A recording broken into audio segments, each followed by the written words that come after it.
A gente começa nas nossas manchetes do Brasil e do mundo, passando então por Oriente Médio.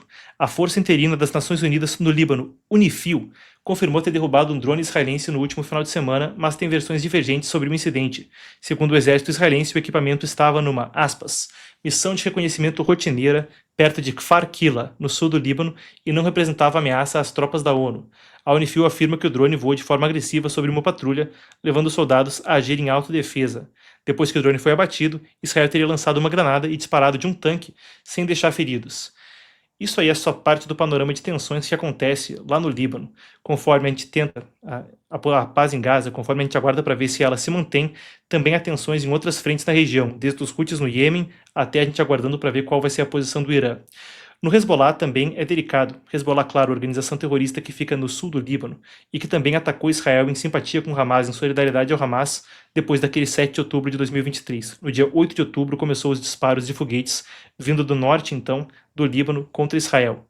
Resultado foi que houve operações entre 2024 e 2025 entre Israel e o Líbano, e mesmo havendo uma retirada, Israel se manteve em 5 pontos estratégicos. É outra parte do quebra-cabeça, tão complexo sempre que a gente trata no Oriente Médio. A gente aguarda para ver como se desdobra essa tensão, mas ainda, na região, a gente tem que acrescentar o seguinte: o ministro das Relações Exteriores de Israel, Gideon Sa'ar, afirmou hoje que o país não vai aceitar a presença de tropas turcas na faixa de Gaza, mesmo sob o plano de paz proposto por Trump. Lembrando, o projeto prevê uma força internacional tentando garantir o cessar-fogo que interrompeu esses 2 anos de guerra entre Israel e o Hamas. Trump disse que eles, então, se o Hamas não estivesse em conformidade com o cessar-fogo, se não se desarmasse, etc., eles teriam que entrar e matar o Hamas. Essas foram as palavras usadas por Trump. Trump depois esclareceu que isso não seria feito por forças armadas dos Estados Unidos, seria feito por forças de outros países da região. A Turquia era um dos candidatos, mas aí entra uma nuance, um atrito entre Israel e Turquia na região.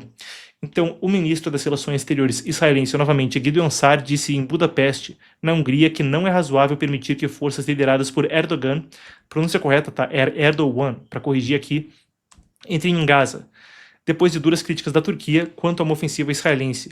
Os Estados Unidos estão discutindo a participação de outros países. Egito, Emirados Árabes Unidos, Catar, Indonésia, já descartaram soldados americanos. Isso aí, outra das coisas que a gente fica monitorando. Não dá para esquecer que ali o ressentimento é antigo, claro. A gente pode colocar em termos milenares, mas até trazendo para a época moderna, não só com Turquia, mas com Egito, é uma situação aí com muita nuance. Enquanto isso, na Ásia, um helicóptero Seahawk e um caça FA-18F Super Hornet, 2 ativos da Marinha dos Estados Unidos, caíram no mar do sul da China no domingo. Pessoal, aí eu vou conversar com vocês da questão de integridade jornalística, tá? Podia ter colocado isso aí na margem de capa e tá aí, como dizem as crianças, farmando as visualizações. Porque a primeira coisa que você pensa, caíram 2 ativos militares americanos no mar do sul da China, mar da China Meridional, uma região disputada. O que aconteceu? Foi a China que derrubou, é a Terceira Guerra Mundial, mas não foi nada disso, foram 2 acidentes. Houve 2 incidentes distintos que aconteceram com apenas 1 hora de diferença. A informação veio da frota do Pacífico dos Estados Unidos, estavam havendo operações rotineiras, houve acidentes então, e 2 ativos, 2 aeronaves caíram então no mar. Estavam operando a partir do porta-aviões USS Charles Nimitz, todos os tripulantes foram resgatados com segurança. E as causas do incidente da queda ainda estão sob investigação. Durante a viagem à Ásia, então, que acontece, Trump classificou as quedas como incomuns, à véspera de um encontro entre Xi Jinping e Trump. Vamos ver aí se a investigação revela alguma coisa de diferente. A China ofereceu assistência humanitária aos Estados Unidos depois dos acidentes. Tudo na diplomacia tem um sinal pendente. A gente aguarda para ver qual que é o cenário, conforme Trump e Xi devem se encontrar nessa semana. Mas vale a pena acrescentar, além disso, tem encontro de Trump com Sanae Takaichi, a primeira-ministra do Japão, a nova primeira-ministra vindo adiante. E para você que está assistindo aqui, você vai estar acompanhando conosco, com tradução simultânea, com a nossa cobertura especial, aquele AUE que a gente sempre faz e que você sabe, te coloca para dentro dos principais eventos da geopolítica global. Imperdível vai ser às 9 da noite, a partir das 9 da noite aqui no Epoch Times, tá? Cobertura especial então do encontro de Trump com Sanae Takaichi e vai ter tradução simultânea da coletiva. Disseram que é uma reunião estendida, então você que gosta de geopolítica vai ter um prato cheio hoje de noite conosco.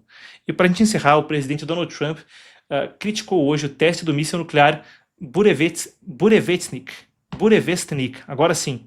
Tá certo que eu sou de origem moldava, mas o russo sempre nos complica. Realizado pela Rússia. Então, Vladimir Putin anunciou que, entre os exercícios nucleares, e você acompanhou aqui a cobertura que aconteceu na semana passada, havia o teste desse míssil, um míssil com capacidade nuclear, e então uma demonstração de força. Trump respondeu afirmando que Putin deveria encerrar a guerra na Ucrânia em vez de testar armas. Também disse que os Estados Unidos mantêm um submarino nuclear perto da Rússia, coisa que é revelação inédita. Fica aí a mensagem. Kremlin respondeu que seguirá seus, aspas, interesses nacionais e minimizou a tensão.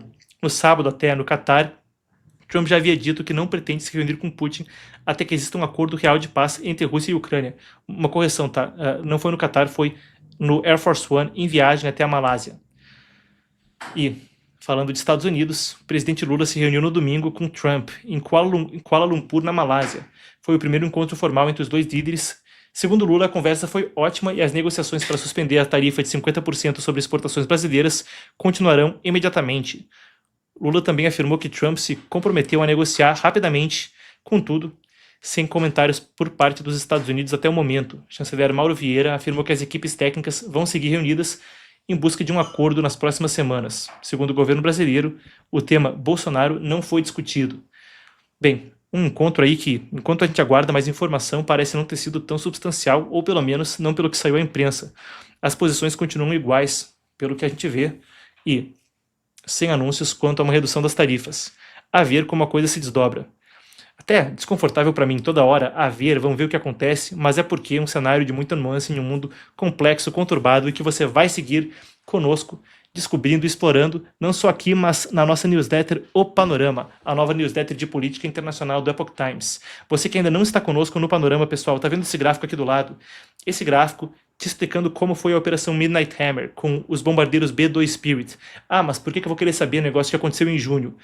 Por uma série de motivos, um deles porque a capacidade operacional de realizar essa operação muda o panorama da geopolítica, não só no Oriente Médio, mas mais adiante quando a gente fala do xadrez global.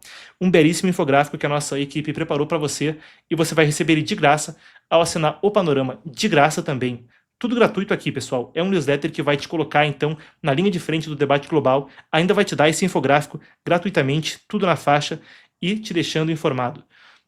Beleza, fica o convite, o link está aqui embaixo no chat ao vivo, melhor dizendo, aqui embaixo na descrição e também no chat ao vivo.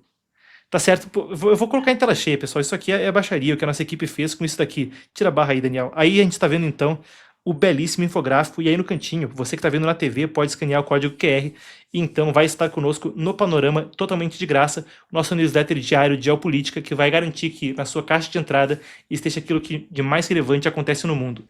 Então, como é que funciona o newsletter? Eu vou tentar dar um descritivo aqui de como é que é a situação.